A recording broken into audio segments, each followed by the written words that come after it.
died today thing. But the big, solid body moving against hers wasn't helping. She wanted to cling to him. Her head hurt, and it still felt as if the room were spinning at times. She needed something to hang on to, or someone. Well, that's definitely pumping up my ego.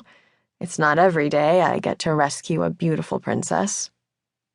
Don't let that get to you. He's placating you. He's just flirting to keep you calm. He tugged her around the stretched-out legs of a couple of people already being tended to. I'm guessing you take care of the mass disasters that occur in your kingdom, though, right? We don't have mass disasters, she said, completely straight-faced. Maybe if she tapped into Corenda a bit, she'd make it through the rest of this without sounding pitiful. She might sound crazy, considering Corenda was a fictional video game character, but crazy was preferable to pathetic.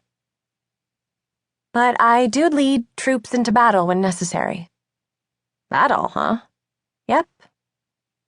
Princesses in Leokin weren't just figureheads. Kiera had made sure of that. Of course, when her friends Pete Candon and Dalton Sagal had first come up with World of Leokin in a dive bar just off campus 6 years ago, she'd never imagined the guys would eventually turn those scribbled notes and beer-infused ideas into the fastest-growing video game franchise in history. But they had, and they'd used all of Kiera's beer-infused input too. Which meant that even though she was a princess, she got to participate in a good battle once in a while. Lopping the head off a troll or two was a great way to work out pent-up frustration, even if their heads did grow back during the next full moon. Zach grinned. You probably don't even need to unsheathe your sword to get most of the opposing army to surrender, he said. Why do you think that? Unless all the men in bordering kingdoms are stupid, they'd want to be captured by you. Oh, he thought he was so smooth. Kiera fought the smile that threatened.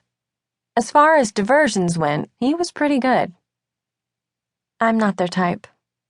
No, I find that hard to believe. The trolls would rather feed me to their dragons, and the centaurs on our eastern border only mate with their own kind. Zach studied her for a moment as if trying to decide if she was messing with him. Then he said simply, Glad I'm not a troll or a centaur. Yep, definitely smooth. He was playing along. That was nice. But she kind of hated feeling like a little kid he needed to play along with in the first place. Still, maybe thinking about how everyone in Leokin got 6 lives as long as they lived them with virtue and honor was better than thinking about how her friends were at the hospital right now. Zach stopped next to a tall man sitting with his back against a wooden booth that had survived the collapse. He was easily in his 60s, with a long white beard that was clearly real.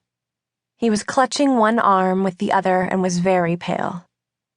Zach dropped Kiera's hand and squatted next to the man.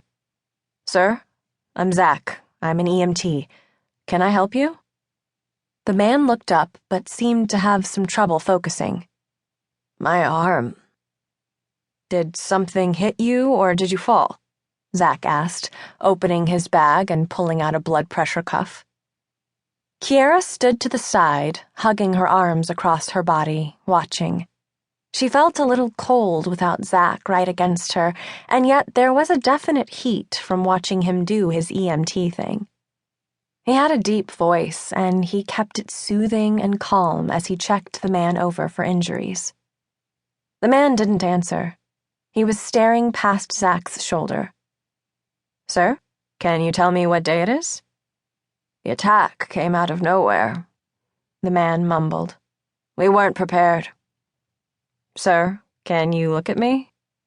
The man wore a floppy black hat that covered most of his skull, and Kiera realized that any head injury would be hard to assess with the hat in the way. Zach reached up to remove the hat, but the man jerked away. You cannot touch a sorcerer of Relmond. Relmond, one of Leokin's allies. Kiera grinned.